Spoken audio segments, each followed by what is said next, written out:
মায়ের হেসেলে আজ বানাবো ভাপা সন্দেশ। আশা করি ভিডিওটি আপনাদের ভালো লাগবে। সন্দেশ বানাবার জন্য 1 লিটার দুধ নিয়েছি। দুধটাকে ভালো করে জাল দিয়ে নেব। দুধটা যখন ফুটে উঠবে তখন ওটা একটু সিমে করে নিয়ে তার মধ্যে আস্তে আস্তে পাতিলেবুর রস দিতে থাকব। এখানে আমি 2.5 খানা পাতিলেবুর রস দিয়েছি। ছানাটা আমার তৈরি হয়ে গেছে। এবার ছানাটা ছাঁকনির মধ্যে নিয়ে ছেঁকে নেব আর জল দিয়ে খুব ভালো করে ধুয়ে নেব, লেবুর টক ভাব যাতে না থাকে। 1/3 কাপ চিনি নিয়েছি। এই চিনিটাকে মিক্সিতে পেস্ট করে নিলাম। 1/3 কাপ গুঁড়ো দুধও নিয়েছি। এবার মিক্সির মধ্যে ছানা, গুঁড়ো দুধ আর চিনিটা নিয়ে নিলাম। খুব ভালো করে এটা মেশাতে থাকবো।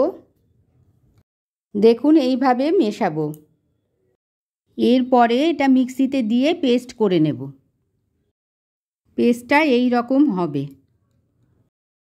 এরপরে একটা অ্যালুমিনিয়ামের বাটিতে ঘি ব্রাশ করে নেব এবং মিশ্রণটাকে এই বাটির মধ্যে ঢেলে নেব। এইভাবে প্লেন করে নেওয়ার পর কয়েকটা কেশর এর উপর ছড়িয়ে দেব। তাহলে সন্দেশটা হয়ে যাবার পর রঙটা বেশ সুন্দর আসবে। এরকম একটা পাত্রে কিছুটা জল নিয়ে একটা স্ট্যান্ড এর মধ্যে বসিয়ে দিলাম। গ্যাসটা জ্বালিয়ে ওই পাত্রটাকে গ্যাসের উপর বসিয়ে দিলাম। যে পাত্রে সন্দেশটা বানাবো সেটা অ্যালুমিনিয়াম ফয়েল দিয়ে ভালো করে মুড়ে জলটা যখন ফুটে উঠবে তার মধ্যে বসালাম। এবার একটা ঢাকা দিয়ে গ্যাসটা সিমে করে 20 মিনিট রেখে দেব।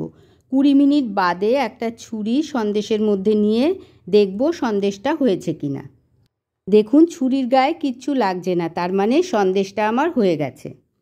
ছুরির গায়ে যদি কিছু লাগতো তাহলে আরেকটু সময় সন্দেশটাকে গ্যাসে রাখতে হতো।